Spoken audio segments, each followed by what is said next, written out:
So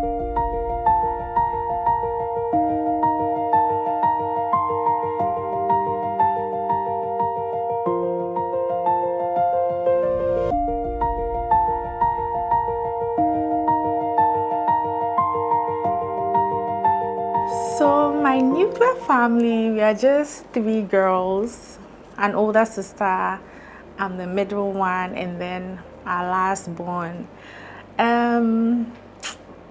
My older sister is married now. She has 2 kids, 2 amazing kids, and I love them.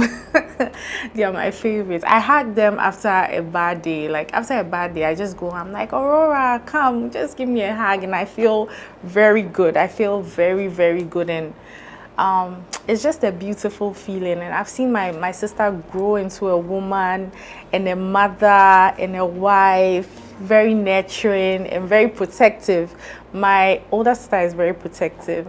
I am more like the go-getter, and then the little one is she's just there enjoying from all angles. So we are just a small niche family, and we love ourselves. We fight, but we love ourselves. So have I got any formal training? Not exactly. I learned a lot from my mom, especially on my own. So I would say I'm a self-taught designer. I remember, I'll tell you one story. There was one time my mom was supposed to make an outfit for me. I used to get a lot of fans when I wear like my dresses when I go to church. So every Sunday I wanted to bang, like give them a show, and I just enjoy the attention that came with it. So I always wanted to make something for myself. But my mom would always waste my time because she had a lot of things going on. She had a lot of things to do. So one time I was upset. I told her, Mommy, this is the last time I'm going to ask you to cast for me. And indeed, that was the last time. I started making my own clothes, started cutting them, making all the mistakes, wearing them like that, correcting and perfecting them. And that's why as a designer, you have to stay curious, because the moment you become complacent, then you're going to lose out because the trends keep changing. So she wasn't going to cut for me again. I started doing things by myself, and then buying old clothes, ripping them apart, and then creating my own patterns out of them. I think that gave me a better understanding of patterns, because when it comes to dresses, beautiful dresses, the cut is what makes it stand out. It's not even about stitching it together, it's more about the cut. So if you get the cut right and you understand the body shapes and the body contour, you can actually create any piece that you want to create. So later on, I went to the UK, did an internship with Alunuku, and that was really good. It gave me another perspective because I was hungry. Because of course I didn't work for anyone, I felt like there was something else I needed to know that wasn't around me. At the time, the big fashion designers in Ghana wouldn't even allow you come in as interns, right? Because obviously we don't know you, and there's a lot of drama that has to do with interns coming to work with you sometimes, and distorting your systems.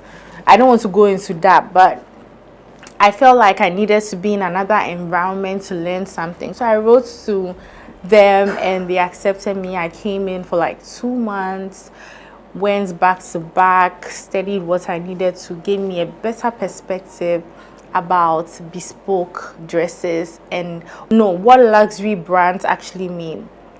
It goes further than just giving people dresses. It goes through giving people good customer service, good experience. The experience from the get-go till they receive their outfits is also as important as the quality of the garments. So I learned that a lot, and I'm so grateful for Bemi for giving me that opportunity to understudy here. It's essential to at least work with someone to get like the basics as to how to run a business, how to deal with customers, how to deal with difficult customers, because there are some people who will come and just try you, you know, but there's a way to manage it so it doesn't escalate. So I would advise people to actually learn from one or two people, get some guidance, get some mentorship. It will actually help you and propel you to be like that great person you've always dreamed of becoming. So because I interned with my mom, I got like the fair share of dealing with customers and then running a whole fashion business. I guess that's where I got the energy and the strength from to think that I could run a business like that. Why do I have to succeed? It's because of things I've seen my mom go through.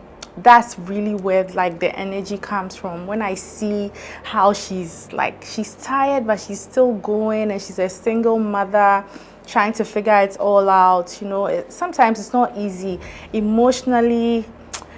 My mom doesn't stop, you know, even if there are things happening and it's not really going well, she'll still stand in, you know, do what she has to do. And I think that's where the drive comes from. So if I had the opportunity to redo my education again, I would have loved to travel out to further my education in some creative aspects of arts, not necessarily fashion, but I just feel like the educational system in Ghana is a bit too limited, especially when it comes to arts and, well, yeah, arts lovers. I would have loved to have more critical thinking programs, you know, programs that actually solve problems, because I had issues in class with my lectures because I would ask questions about what's the relevance of what we are studying now, how does it benefit us, how does it even benefit us currently in the classroom,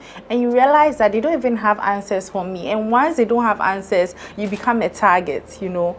So maybe we should be, maybe, who knows, I'll have a school one day that'll be teaching people about critical thinking, because as a designer you should be able to design anything. It shouldn't be just about clothes, but you find courses here that are too limiting. So yeah, I would really have loved to travel out.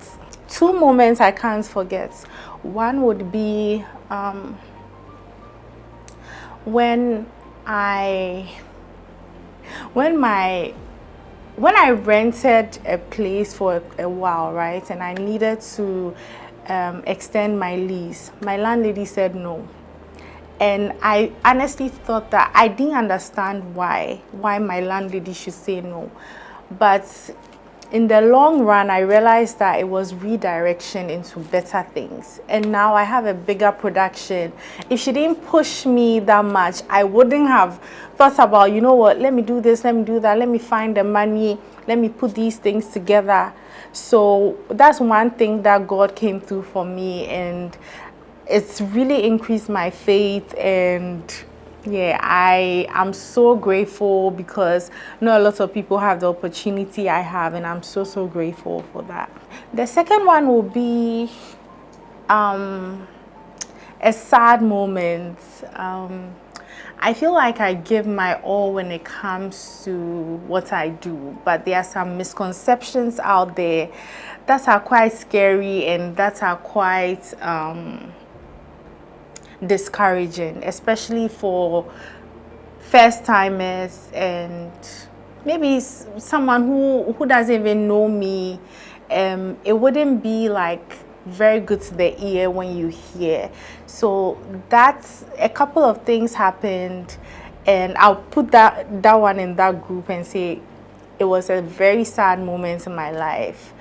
But again, I gained strength as always, and I was able to come out of that situation. I'm still working on it, still working on myself, trying to be better at what I do, trying to deliver on time, because I noticed that that was like my major problem. So yeah, being misunderstood by people is one thing I wish didn't happen. Yeah.